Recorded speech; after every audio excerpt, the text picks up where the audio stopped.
All right. Hello and welcome, everybody. It's great to see how many people have already hopped in. I see a ton of names there. Most of them I recognize.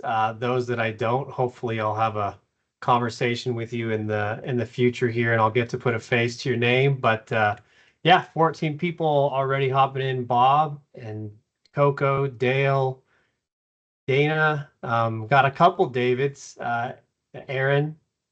Jason, Mark, Rob, Scott. Hi, we talked earlier today. Good to see you, Sky. Wow. Most people I've had actually an opportunity to connect with already, so that's great. We've got quite a few people hopping in from all over. We're super excited about the turnout for this. We got people from Utah, Texas, California, Ohio, of course. I don't know why that's the case, but we got quite a few from Ohio for some reason. Colorado, we have somebody representing Africa for us, so that's cool. Illinois, Arizona, so lots of people popping up from all over, so that's really fun to see everybody. I'm hopping in there, and I'm realizing that as people jump in, it puts them in alphabetical order, so I kind of have to search for names as you pop in. But thank you everybody for coming, for investing some time with us. Today's schedule or agenda is going to be pretty simple. Just this little bit of an introduction, and then we're going to have Chris Young, president of Good Place Institute, presenting, and then we're also going to do some Q&A at the end. So in light of that, too, feel free to submit questions at any time during the presentation. That's probably a great time to do it as you hear things. Most of them are going to be categorized and they're going to be responded to at the end. But if there's something that's pertinent that comes up, that somebody wants clarity on something that was said, we may pause to answer some of those on the fly. But yeah, we'll save most for the end. Please comment, ask a question, submit it that way if you experience a technical issue. We'd like to be able to help resolve that if something pops up. But yeah, thank you so much, everybody, for joining us. Obviously, the title of what we're doing is right there, Good Place Institute, the why, what, and how. And what we're really hoping for today is that this is going to spark some conversations and some thoughts along the lines of things like how should we be defining the characteristic good in Good Place? What is the purpose of business? Is there a difference between operating systems and the Good Place operating system or a kingdom focused operating system? Or is there more good that can be done through a business than the level that we're generally used to seeing, even in Christian businesses? So we're excited to spark ideas and conversation around that. I think that's going to be exciting. But with that stuff out of the way, I'm going to go ahead and pass things off to our presenter. Again, Chris Young, president of Good Place Institute. He'll share a little bit extra with you, I'm sure, when he jumps in as well. But I had the privilege of being introduced to Chris, I think it was last October, November, and immediately it was evident to me his heart for God, his heart for people, and his heart for the kingdom. And I've just continued to appreciate more and more being able to go down this path with him. So I'm gonna go ahead and turn it over to you, Chris, and I'm excited to hear you speak. Awesome. Gary, thanks so much. Yeah, it's been a pleasure to walk with you in the little bit of time that we've known each other. Just for so you know, Gary helps us here at the Good Place Institute. He does an awesome job with community and business development. And I'll also extend my thanks because this is such an honor to be able to share with you this time, for you to share with us your time, which is probably the most valuable commodity that we have. And we're so very thankful, one, maybe that God placed this on your heart and your mind to be interested in Good Place or this Faith at Work movement.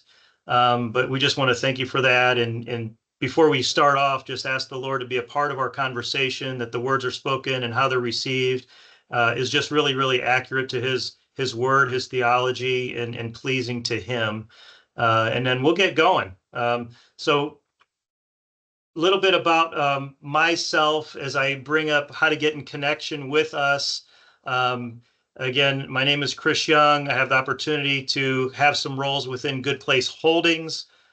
which we own about 6 small businesses. All of them, we desire them to be good place businesses, good place organizations, and then have the honor to lead the Good Place Institute. A little bit of my background: married for 25 years to a way better person than myself. Is if anybody has known my wife, Erin, you can attest to that. And we have 2 wonderful boys, 19 and 20. And part of my story is I went to a faith-based college to learn about business and really never learned about the integration of the two. And then I went to seminary many, many years later and never really learned about organizational life. And God put me together with a couple other individuals by the name of Scott Myers and Dale Bissonette, who are mentors and work colleagues, and set us all on a journey of understanding, yes, how do these things come together? And God, what's your purpose for business and work? And so if you ever want to get in contact with us, you're welcome to get the book. There's the QR code. And if you want to put in the code Good Place Newsletter, you get 15% off. For the participants of this webinar, a complimentary consultation of 1 hour. If you want to hit that QR code, you're welcome to set that up with us to talk a little bit further. Or quite frankly, Gary and I love to have coffee, whether that be in person or virtual, or check us out on social media. We have a podcast called Business is Good and lots of other ways, email and all that sort of thing to get in contact with us. But usually the way I like to do these things is kind of give an upfront overview of what we want to talk about, which hopefully closely aligns with why you showed up to the webinar in the first place, but a little bit of overview on the Institute. And then we'll get into the why, what, and how, as Gary mentioned, of Good Place and the Good Place Institute and Good Place organizations, kind of in a macro way. And then once we get to the how to, we'll talk about the 10 areas of organizational building blocks that make up the Good Place organization operating system. And we'll kind of do a micro why, what, and how of each of those areas. And then we'll get into some questions and answers that you guys may have. But I'm going to flow through quite a lot of information here, kind of a 30,000-foot flyby. And hopefully we'll hit a lot of what you're interested in or have questions about. So the first step here is, what's the Institute all about? What's the purpose? Or we call it a charter. And it's really to multiply good places, through redeeming work, through applying biblically derived principles and values of this thing we call the Good Place organization operating system, which was intentionally designed to achieve what we would like to call biblical success criteria, or the 3 aims of all Good Place organizations. And we really just want to equip and empower leaders and organizations to build and steward that type of organization. So that's kind of our purpose. Here's the team that gets to do that. Around the edges are people who are fully employed by the Institute or part-time employed by the Institute and part-time, share with the holdings company. And then in the middle are our certified partner consultants who are certified, who went through some training and workshops to be certified to deliver, market and sell our services, as well as some community partners, which are on the webinar today. So welcome to you all. Really appreciate all that you do to create awareness and try to, expose a lot of folks to Good Place and the Good Place principles, and specifically the Institute. So that's kind of our team. You can find them on the website if you want to know a little bit more about them. Our primary audience is a leader that has the responsibility and the authority over the ends and means of an organization. So that could be a faith-based person or not, quite frankly. And I'll get to that in a little bit. But sometimes, especially when I'm talking to a faith-based audience, this is a question that I really like to start out with is, whether you call it the Faith at Work movement or Kingdom Impact businesses or businesses ministry or whatever the flavor is, that concept, is it different for a Christian CEO or an executive director if you're a nonprofit than it is for a Christian employee? And lots of people are a little bit stumped by the question, but the answer is yes and no. No, in the way that you are a faith-based person, a Christian, but the biggest differential is a Christian CEO or executive director does have the authority and responsibility over the ends and means, the authority and responsibility over the vision and purpose of the organization, and then how that organization is designed, hopefully optimally, to fulfill that vision. And when we're talking about kingdom, that's big. And so a phrase we like to use, and I'll introduce it a little bit early, is lots of folks that we talk with are faith-based business owners or organizational leaders, and they really espouse to model Jesus, model Christianity, or I might even say model the King. And so a follow-up question that we like to ask is, that's fantastically awesome that you are desirous of modeling Jesus in your leadership of the organization. The follow-up question is, does your organization then model his kingdom? And then that's kind of where the Good Place Institute comes into play, and how we like to describe the Good Place Institute. And it's with this kind of why, what, and how rhythm. So we'll start with why, not because Simon Sinek said started with why, because the concept of start with why came way before Simon Sinek, even though he commercialized it pretty well. It actually, we think, comes from God and his word. So why?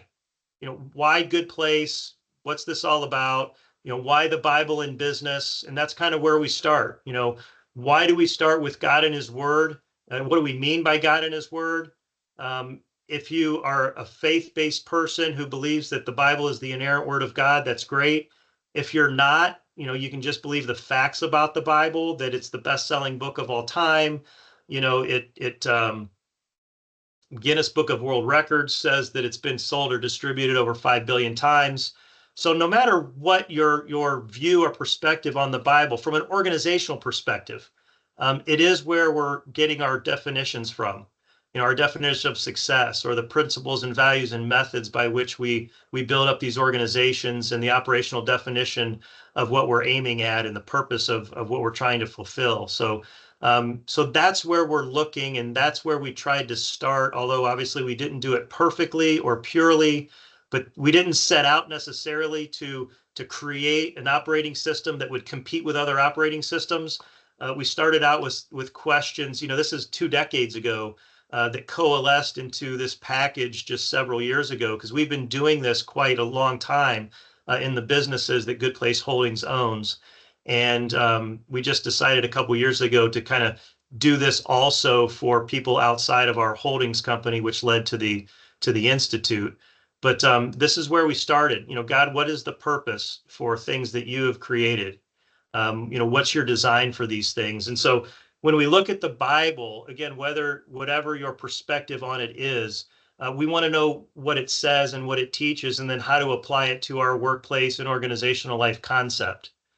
So one of those, what we'll call like biblical pillars, or what are those like main themes of the meta narrative of the Bible? We would say, God's a placemaker. He's constantly in, from the garden at the beginning of the Bible to the city that one day, if you want to hang out with Jesus forever, that we get the opportunity to be a citizen of, both now and then. He's constantly making places, and I'll unpack that here in a second. But the next one is the cultural mandate, which I'll show you where this comes, in the Bible. It comes from, the beginning of the book of Genesis, and a little bit in Ephesians refers to it. But it really sets up this idea that we're made in God's image, every human being, with a job to do, and that's to work. And I'll unpack that as well. But it's close. The cultural mandate is closely related to the Lord's Prayer. And I'm sure you're all familiar with that, where it says, thy kingdom come, where at? Thy kingdom come and your will be done. Where at on earth? Well, when? Now. So the practical question we like to ask is his kingdom coming in the organizations you lead? Does your organization look like the kingdom? And if you want to move in that direction, how do you do it? You're familiar with the Great Commandment to love, the Great Commission to make disciples. Only our perspective, or what we think is a biblical perspective on making disciples, is more than just making deciders.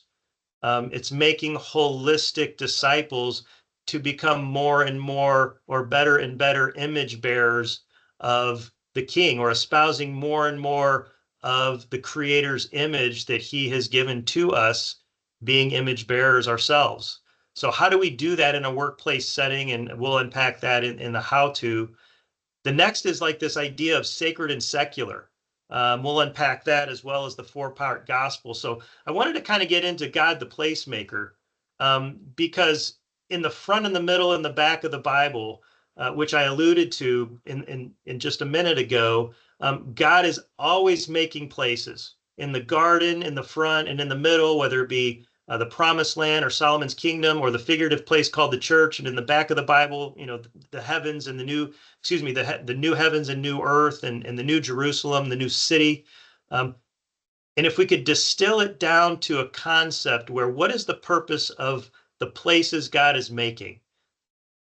We would say the Bible could summarize it like this: it's for his glory and for the flourishing of his creation, or the Hebrew word for this is shalom, which means way more than peace. It means purpose and fulfillment and meaning. And we might even say harmony with God, harmonious relationship with ourselves and others, and harmonious relationship with creation, in our case, work. And that's really what we're after in Good Place organizations and the organizations we desire to build and lead. The next idea, this cultural mandate, and I apologize for the small print, but again, it just basically says, hey, every person, no matter what package you come in or when you were born or where you were born, we are all made in God's image. And we all have a purpose. And the Bible says it's to have dominion over the earth, or to co-labor with the King of the universe to bring about his kingdom, to go make better that which he entrusted to us. That goes all the way back to Adam and Eve in the garden, and it perpetuates throughout history all the way up until us, especially as we're asked to lead organizations, and the resources and the time and the talent and treasure and the people and the opportunities and the customers that we have been entrusted to go make it better. And God says, and by the way, I do have a definition of better, and it's my kingdom. And its success as I define it for the purposes for which I've created you and my kingdom. So again, all of that is kind of the theology behind Good Place, including this idea that there's a myth out there that there's stuff that's sacred, like Sunday stuff or praying stuff or Bible study stuff, which is awesome. And then there's stuff that's secular, like work and business and the stuff we do from, and playing sports and stuff we do from, Monday through Friday or Saturday. This particular slide, I really, really enjoy, because when we're doing facilitated sessions and we bring this slide up in workshops, I like to ask, which one of these pictures depicts the most sacred thing? And it's a little bit of a trick question, obviously, and everybody, likes to play along. And what I like to say, kind of just to exaggerate the sacred secular point, is, clearly the gentleman at the lower left-hand corner is clearly the most sacred person for obvious reasons, we hope. What about the upper left-hand corner? That's a typical business meeting. And in order to make it sacred, we prayed before the meeting. Or in order to make that soccer game sacred, maybe we prayed for the other team or handed out Bibles at halftime. And I say this with a little bit of humor, but with well intentions, that we try to make secular stuff sacred by sprinkling some Christianity on top when the whole thing is sacred. And a friend of mine likes to describe kind of these waves of businesses the same way. Like the first wave, maybe it started, I don't know, back in the 60s or 70s, where it was kind of like the generosity phase, where we did good business and faith-based people were very generous with their money and they gave it away to ministries. And this is where huge missions went out around the world, because faith-based entrepreneurs and business owners gave away a lot of their money, which was fantastic, to start up ministry, and they did good business. And then the second wave, as he describes it, is kind of the building off of the generosity, because, don't lose that. But the second wave was, again, kind of, we would call it maybe the sprinkling phase or the sprinkling wave, where we're sprinkling Christianity or sprinkling, sacred sauce on top of a worldly or secular business model. And then trying to figure out how to, have a Bible study on Wednesday or pray before meetings, which is awesome. And then according to him, we're kind of at the precipice of a third stage, which is a more holistic, kingdom-minded, everything is sacred, everything from the purpose of the business to the success criteria of the organization to the design of how it actually operates is really meant to espouse a holistic kingdom experience for everybody involved, or what business people call stakeholders. So a little bit more of the Bible storyline, the creation, problem, solution. You can find this in the book. It's just a little pictorial of the full gospel. But where we want to go with this is there is a meta narrative of the Bible that business and organizational life and the purpose of work should fit within. And the idea or the concept that kind of describes God's glory and our flourishing, or what we experience when we live life the way God wants us to live in the kingdom, is this word called shalom. And it's what Adam and Eve experienced in the garden before, the problem came around, or before they messed everything up. And it's really what we want all of our employees and our customers and us as leaders to experience in our organization, is this idea of shalom. And this is why, honestly, this is why God came. He said in John 10:10, why have I come? I've come that you could have life and life to the full. Well, that's one of the definitions of shalom, not prosperity, fullness or abundance, but shalom, fullness and abundance, like the peace, prosperity, fullness, meaning that comes with no matter what's happening in the world, we still have God's shalom. So what does the Bible say about work and organizational life? And so by asking those questions, we really started to ask, where did work begin and why do we work? And a little bit wordy, but where did work begin? It began in the garden, and God said it was good. So work wasn't a result of the fall. Now, the frustration and challenging parts were part of the fall, but not necessarily work itself. It's actually something we were designed to do to play out our image-bearing qualities of the creator of the universe. So why do we work? We work to bear his image, for his glory and our flourishing in the shalom of creation. And so what's the purpose of work? We would say it's a means of God's grace. And that's kind of a crazy way of thinking of work, because a lot of people think work is just a vehicle to provide for our family, or a vehicle to pay bills, or just sustain life, which is true, but very partial. It's a means of grace to make ourselves better, to make others better, to make the organization better, the industry better, the whole wide world better, so that more and more people can experience what God's kingdom looks like, building up hearts of love and lives of shalom, and therefore can experience God himself and experience this idea of completeness and wholeness and beauty and harmony with God, people, and creation. So we get to this idea where God receives glory. We receive shalom when we're making things better, making those around us better, making the object of our work better, and ultimately making the world a better place. And again, the definition of better is God's kingdom.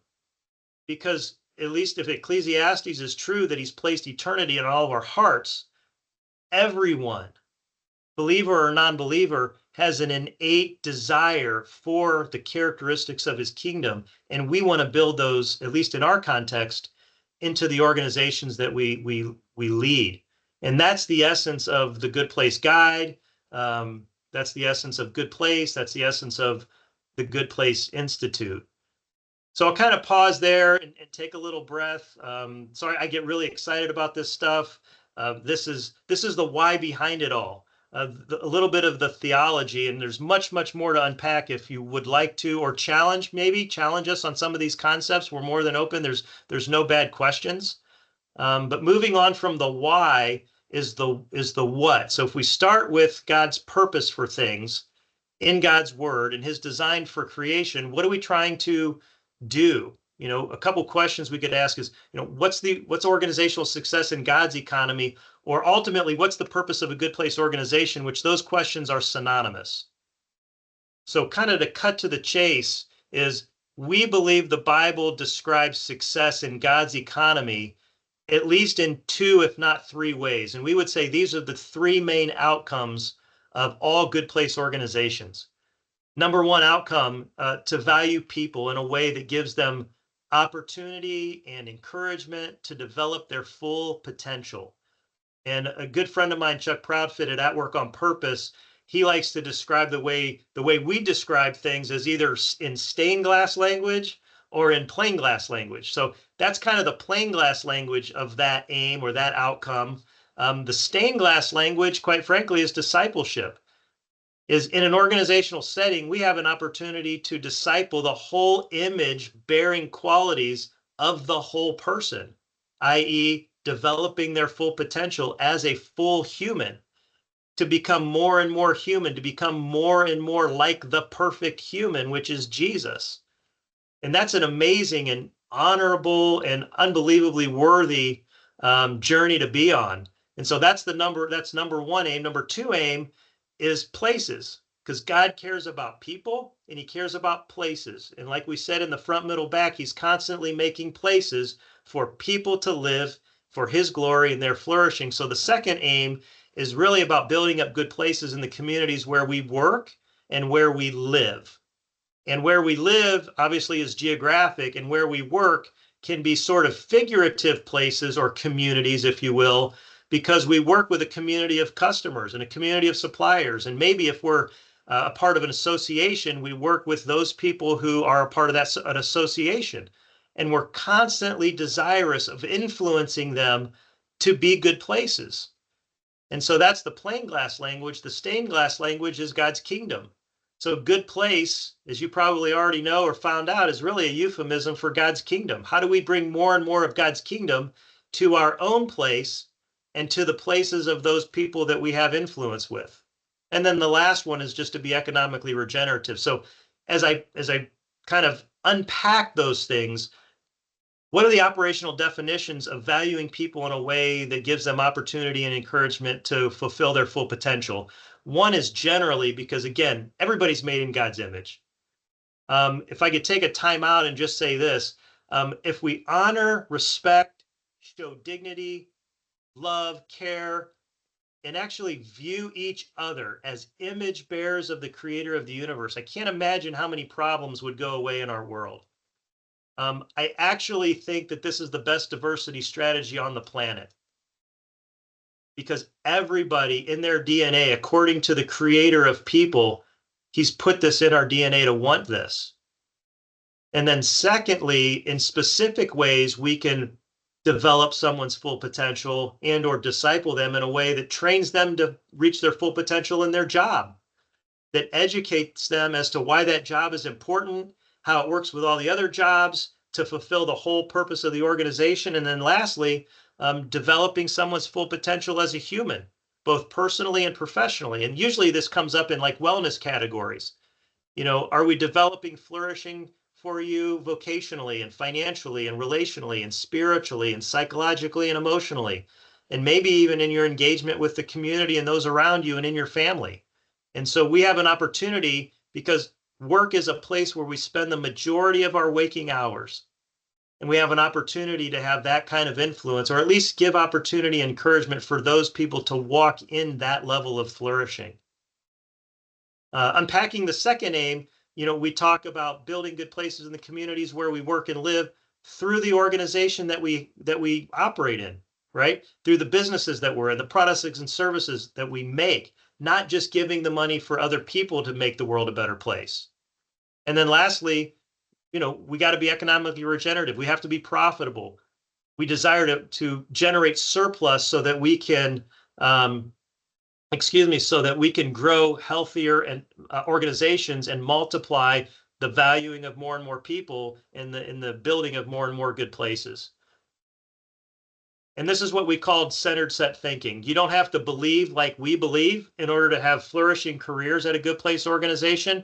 You just have to care about what we care about, which is we care about people, we care about places, and we care about being economically regenerative. And, you know, if you don't care about people, then maybe you don't work at a good place. But if you do, this would be an awesome place for you to work. So how do we do this? What are the methods and tools that we use? This is all in the Leader's Guide. It's illustrated by this puzzle, these 10 puzzle pieces that make up the Good Place operating system. The dark ones are kind of the majors, if you will. And we'll talk about those quite a bit here in the next few minutes, and I'll minor on the lightly shaded puzzle pieces, although they are also important. I hate to call them minor because they are very important, but it really makes up, the organizational building blocks of the operating system. And sorry for the wordiness, but here's a definition of our operating system. It's a comprehensive framework of methods and tools that can be used holistically or modularly, depending on the area of need in the organization, to bring about values and principles from God's word, applied to organizational life and leadership, to bring about and specifically achieve those three main outcomes of a good place or a kingdom impact organization. And so one of the ways we do that is by understanding where your organization is currently. We just call this a Good Place Leadership Organizational Assessment, and it's like 60 questions, and it comes with a report, just so you know how some of this can work. So that's kind of the initial entry point. And then another initial entry point, if you want to go kind of holistic, is we do have a 14 module workshop course that goes through 2 modules of the why, 1 module of the what, and then 11 modules of the how to, the why, what, and how of the Good Place operating system, which I'm going to give you a little bit of an overview of how this works. So the micro why, what, and how of the operating system, starting with the first puzzle piece, which we call charter. Why did we choose charter? Well, because God is always purposeful. And again, we're trying to derive these values and principles from his word. So all throughout the Bible, especially this verse in Proverbs, he's always purposeful. And so what is a charter? Well, first of all, it's purpose. So we like to say it this way: charter is simply the embodiment of purpose, vision, mission, values, and inspiration, and it answers very critical cultural questions. And if you're a Lencioni fan, it answers a lot of his critical questions of a healthy organization. Why do we exist? How do we behave? What do we do? How are we unique, et cetera, et cetera. How do we do that? Well, we have several tools and templates that teach, organizations or refine organizations as to, what is your charter? First of all, leadership in an organization is simply there to serve. So a charter tries to bring out, who do we serve and what do we uniquely serve them with, and what are those values and principles that kind of give us guidance for the playing field that we're playing in. How do we know that we're achieving our charter? Well, we call this a key outcomes and results dashboard. What are those key outcomes and results that indicate we're fulfilling the charter of the organization? And then we introduce what we call the stewardship cycle. So we are managing organizational life, or we'll get to this in a second, because we like to call it managing systems and valuing people, not just managing people. But we monitor key outcomes and results that relate to our purpose. We learn the root cause of analysis, the root cause of how the system is performing, and then we want to suggest improvements to implement back into the system to enhance that which is going well, or address something that needs fixed or needs corrective action. And that's that kind of continuous improvement or stewardship cycle where we're constantly managing, monitoring, learning, and improving. So the next area of the operating system is leadership. And again, this idea that leadership is a role to serve. So we start with leadership character. We kind of separate 2 types of leadership. If you're interested in board leadership, that's governance at the board level, and then management at the CEO and organizational staff levels. We start with, where would we start in the Bible? Where it's really interesting. Jesus had a pretty famous speech that he talked about a lot of characteristics of people in leadership. So that's where we like to start when we talk about leadership character. And then we do get into board governance if you're interested in that. But then to move on, so management leaders, again, we like to say manage systems and value and develop people. Don't just manage people. Well, why do we want to manage systems? Because that's the way God created the world. He created us, the outside world is an ecosystem. Our bodies are an ecosystem. It's an organism. It's a system made up of systems. And so we treat our organization like a system, or a system of systems, not just a hierarchy. And so How do we do that? Well, we want to identify what those systems are that achieve those outcomes that fulfills the purpose. And again, every one of those major systems, depending on the scale of your business or the complexity of your business, we want to know what the purpose of that is. What's the purpose of marketing? What's the purpose of sales? How do we know? What are the key outcomes marketing should produce in alignment with the collective purpose of the whole organization? And how do we know what's being done? What's the means that we choose and design in order to achieve those outcomes in order to fulfill its purpose? So we introduce a systems diagram that has to do with process steps and the activities that positions perform in order to accomplish those process steps. And what are the tools and resources that those positions need to use in order to perform those activities? And then what knowledge and skills and abilities do those positions need to have in order to use those tools and resources to perform those activities, to accomplish those process steps and achieve those outcomes to fulfill its purpose, all in alignment. And so that's kind of the alignment and integration from purpose. And eventually we're going to get down to people through training, education, and development. The Bible has a lot to say regarding training, education, and development. Actually, the Bible itself could be considered a training manual of sorts. And we talked a little bit about that, about the what to, but how do we do that? So everything from the purpose of the organization down to the job description of every individual in your organization. Everything is aligned and everything is integrated through managing systems, intimately understanding how those systems operate, and intimately understanding every person that lives within that system, and optimally designing that system for their flourishing and for the fulfillment of the purpose of that system.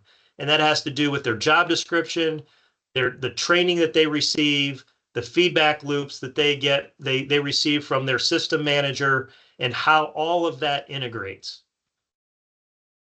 The next step here, and some of the minors we get into, is stewardship planning as opposed to Wall Street planning. It's a build up from approach.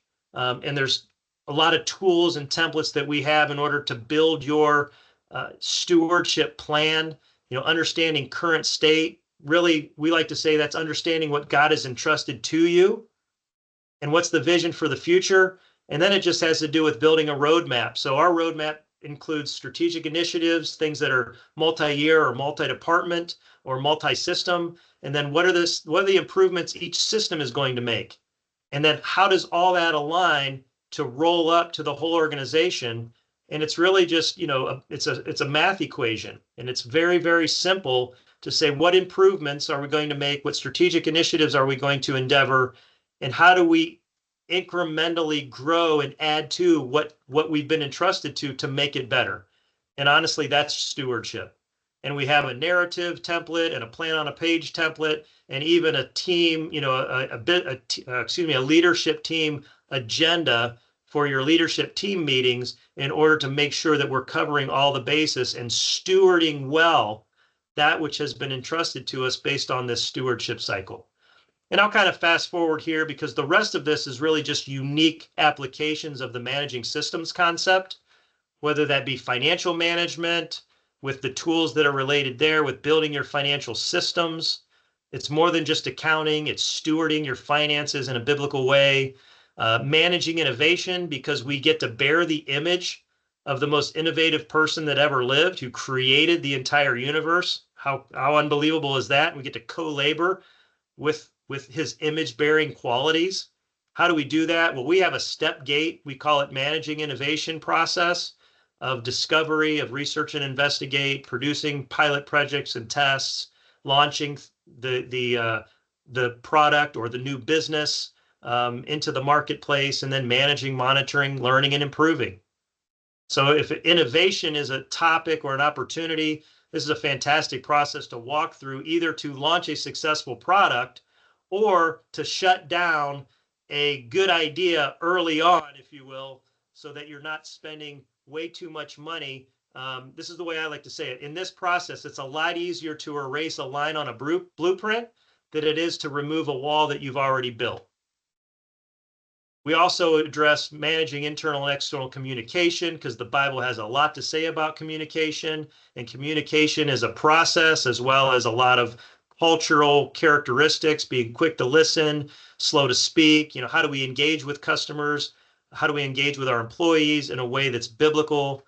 And then our business formula, what makes us unique, and what makes us unique can be considered our value proposition.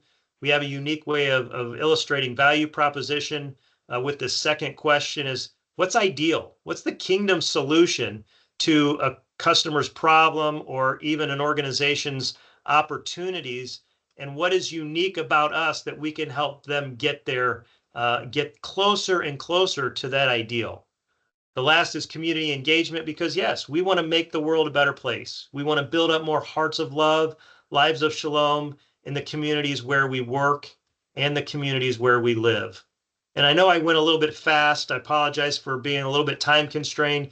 That's a high level view of an overview of the why, what, and how of the Good Place Organization operating system, as well as the Good Place Organization and the Good Place Institute. And I'm going to skip this question for just a moment and just say thank you for your time. This is a little bit difficult for me just to monologue this all the time because I really love dialogue. So if you'd like to talk afterward with myself or Gary or someone here at the Institute, would love to do that. But for now, I'm going to turn it over to Gary for the last few minutes of our webinar for any questions that came about throughout the webinar. But again, thank you for your time and attention and engagement. I am so thankful for you and glad that God brought you to our webinar. Thanks. Yeah, awesome. Thank you, Chris.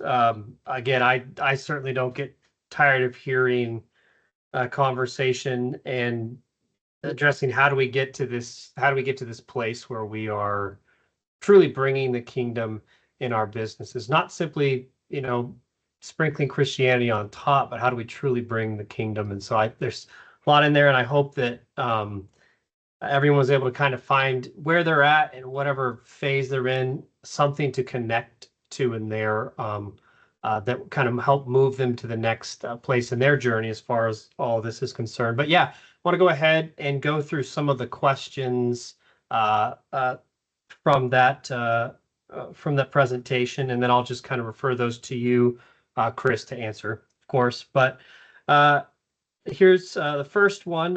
What's a practical example of how Good Place Institute helps a business image the kingdom? So I think it's probably maybe like, what does that look like in the day-to-day experience of a business? Yeah, good. So maybe a simple answer is if we started with the Good Place operating system, simply having a charter is a way to image his kingdom. Why? Because God is very, very purposeful, and he does nothing and has created everything that's designed together to fulfill his purpose. So I know this might sound a little bit weird, but you might say, well, everybody has visions and missions and charters and stuff. And yes, they do. But the biblical motivation behind it is really the crux of it all. What's the motivation behind having a charter? And what does the charter or the embodiment of purpose, mission, vision, values actually espouse? Does it espouse kingdom success criteria versus just worldly success criteria? So having a charter can be an image-bearing quality of the kingdom.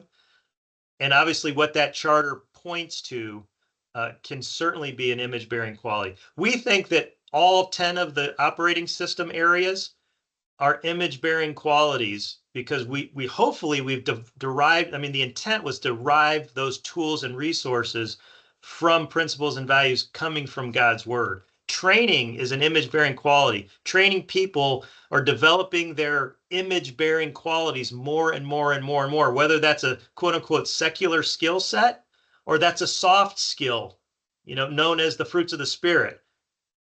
Both of them are sacred, and both of them are bringing more and more kingdom into the workplace. Yeah. Hopefully awesome. that helped. Yeah, no, thank you. That's I certainly think that helped answer that question. Here's another one. With with everything involved in what's been presented, um, how is it possible to prioritize all of these kingdom things alongside operational needs? Yeah, good. But one, I wouldn't separate kingdom from operations. um, so I would say this, if I understand the question correctly, operationally speaking, your operations are a system. So they're not separated. This actually should make your operations more fill in the blank, more efficient, more effective, clearer, more integrated, people more engaged because they understand more. They understand their job better. They understand the jobs of others around them better, so that they can understand how they, how they collectively accomplish the purpose of the whole organization. So the kingdom and the operations, they're connected. It's kind of like sacred, and it's kind of like a sacred secular myth. They're not disconnected. They work together. So you want your operations. Here's a question that I'd love to ask, and this would be fun to unpack. If your operations were in the kingdom, in the perfect kingdom, what would they look like? And that's what we would try to build. They're inextricably linked. Yeah. Yeah. Good. Awesome. All right. Next question. What measures are in place for those who may be within an organization or potentially that may not be of the same faith or belief or perspective? Yeah, great question, because we all have people of faith and non-faith in our organizations, right? And quite frankly, I think we all want that. Again, I think this is hopefully this whole kingdom perspective is the best diversity strategy on the planet. I really do believe that. So I would back up, and I would probably first start by changing my language. I know I kind of dabbled in what, again, our friend Chuck Proudfit calls stained glass language, and I'd probably back off of the Christianese a lot, still with the same meaning, but try to talk in plain glass language, first of all. And number two is understand, or I think the idea of the three main aims everybody can resonate with, because they are things that God cares about, and we want to start there. I think they're all also things that people care about. And you can ask employees these things, or set up systems so that employees flourish. Who doesn't want to flourish? Do you want to flourish in your job? Do you want to love to come to work every day? Do you want to have appropriate and clear expectations? I mean, some of this is just management 101.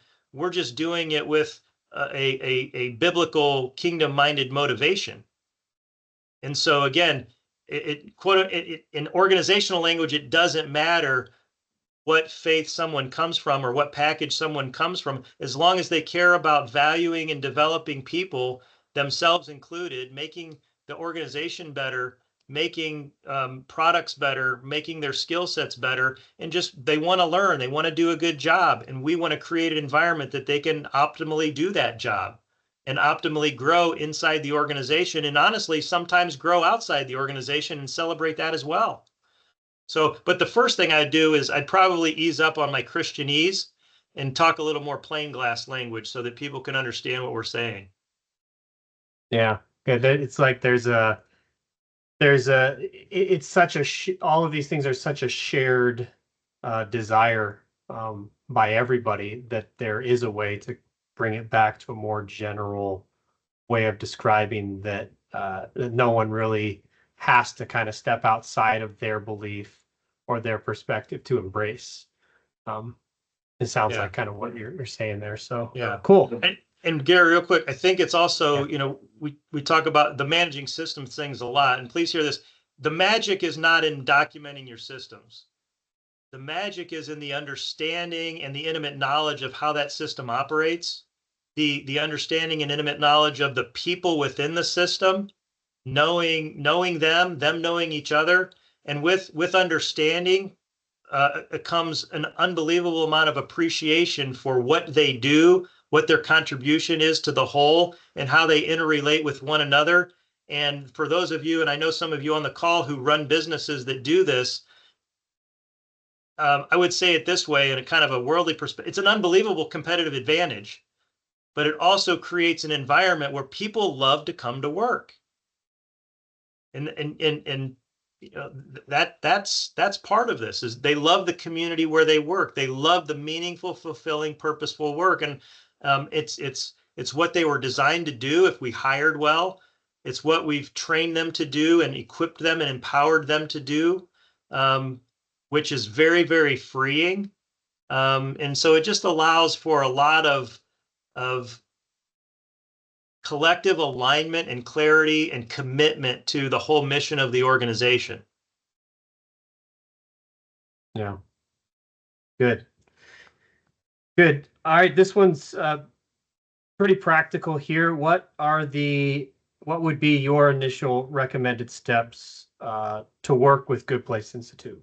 Yeah. So there's a few doors. I sound like a consultant. It depends. You know, so one of the front doors to walk in is maybe to just do an assessment of your organization and see kind of where you're at with the good placedness. The other is to have a conversation and understand, hey, what might be a bigger need in the organization or a critical area of the organization that could use one of the parts of the operating system. You know, again, I know some of you on the call, and you know, hey, we have an area of need in this department. Excellent. Let's apply managing systems down to training and education of your employees to that department, and you know, we'll create kind of a beachhead or a case study or what have you, and build up that piece. You don't need to do it all at one time. It's a journey.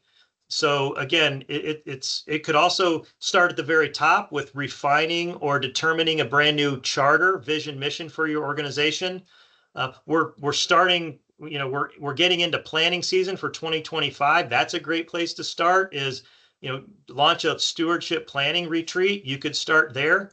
So there's many places to start. It's not a kind of one size fits all. And I apologize for that, but I also think that's an awesome opportunity to to address areas of need in your organization, you know, first, if you will. Yeah. Yeah. Great. I think too, just everybody who's attached in any way to Good Place Institute and the mission and vision of Good Place Institute, you know, we're committed to multiplying good places. And so whatever conversation or back and forth we need to have one-on-one outside of this, or whatever it might be. Of course, you mentioned coffee. That is the preferred method. Right. But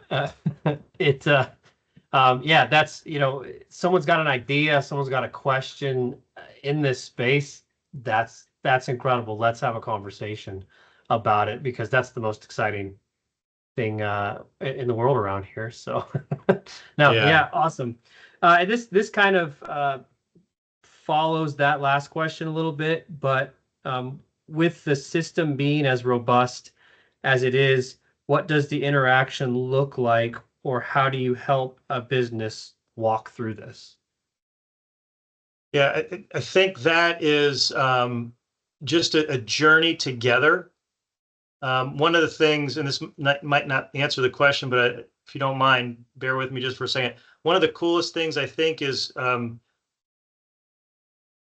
we end up becoming pretty decent friends, those of us in the Institute, with, you know, clients, so to speak, just because it's a desire to journey with each other to build up God's kingdom and or to build up their organization to look like the kingdom. And so it's really I would say like an intimate journey together on that sense. But on the practical sense, it's I like to call the rhythm learning and working. So it's learning about the concept like charter, and then working on applying it to your business, and then kind of just walking and providing you the tool and the template to do that, or providing the workshop exercise that I or one of our consultants would facilitate to get to develop the charter, develop the key outcomes and results dashboard, or develop the systems diagrams, or whatever those tools are that we're using to address that area of the business. It's really a walk alongside and co-labor together kind of situation. And that can be done in person. It could be done virtually. But it's kind of a learning, working kind of rhythm. Yeah, great. And it looks like here we have time for one or two more. Again, if you think of something, feel free to put that into we're about at the end of the questions we have left here. So if you think of something else, feel free to put that in the Q&A. But what might be a practical example of keeping a business sacred as opposed to simply sprinkling Christianity on top?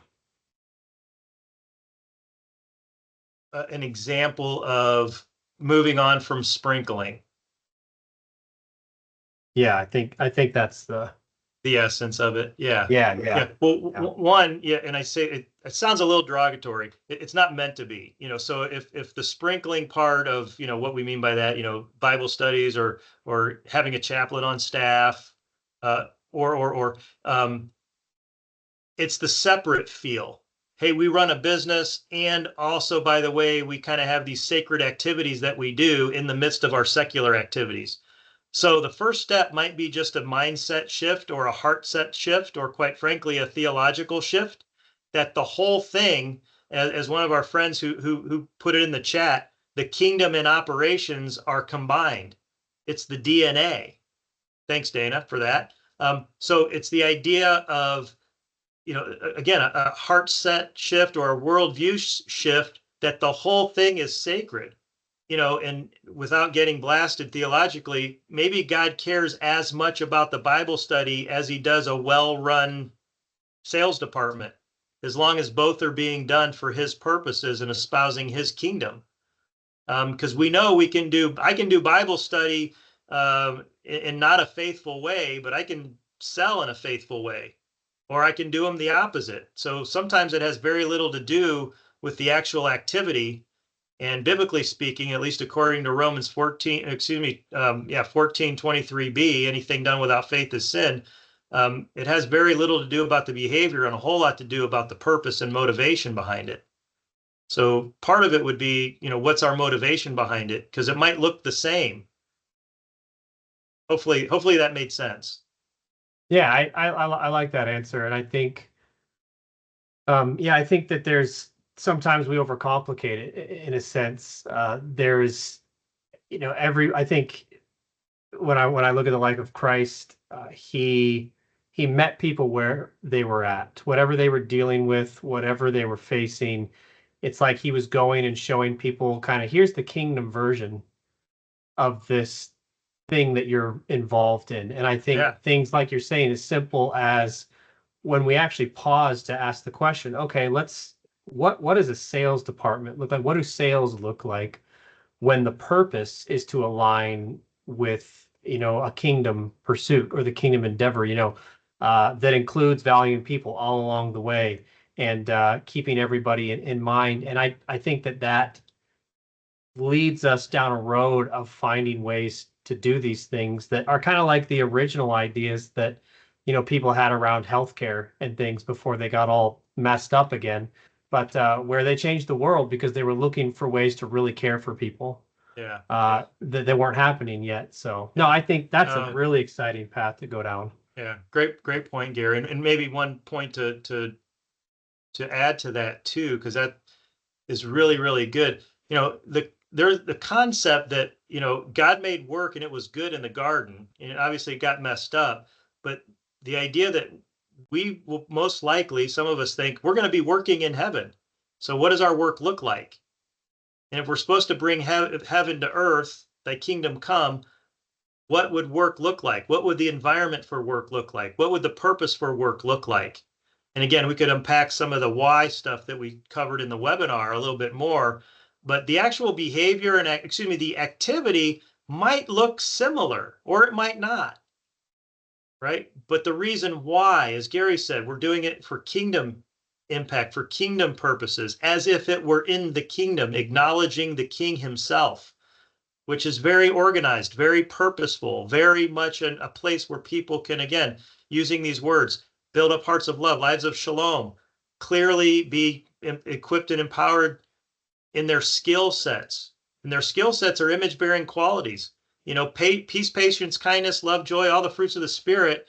Those are characteristics, but so is being a good accountant. Well, why do I say that? Well, God was a fantastic accountant. He invented numbers.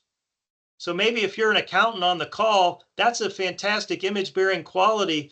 Let's make it better and better and better and better, and give God a return on the image that He's put in you. And I know that's a little bit simplistic, but again, if there's no sacred and secular divide, that everything is sacred and can be used for His glory and our shalom, that's the idea. Yeah. Yeah. Awesome. Well, it looks like we are out of time. That was a lot of fun. Hopefully, again, we want to say thank you to everybody. It's our desire in all of our interactions, of course, with others, to value them and honor them. And that means honoring their time. And so we appreciate the time you have honored us with by investing it here. Again, we're going to throw these things up here on the screen real quick, maybe screenshot it or take a picture of that or something real quick. We'd love, again, to have a conversation, even if it's not fitting some specific type of framework or boundary or whatever. We would just love to talk to you about this theme, this journey. We'd absolutely love that. So thank you again, everybody, for Yes. investing your time. Hopefully we get to have conversations with everybody after this. I know that's not probably very realistic, but we welcome it. So thank you, everybody, and we'll see you all later. Thank you very much, everyone. Thanks.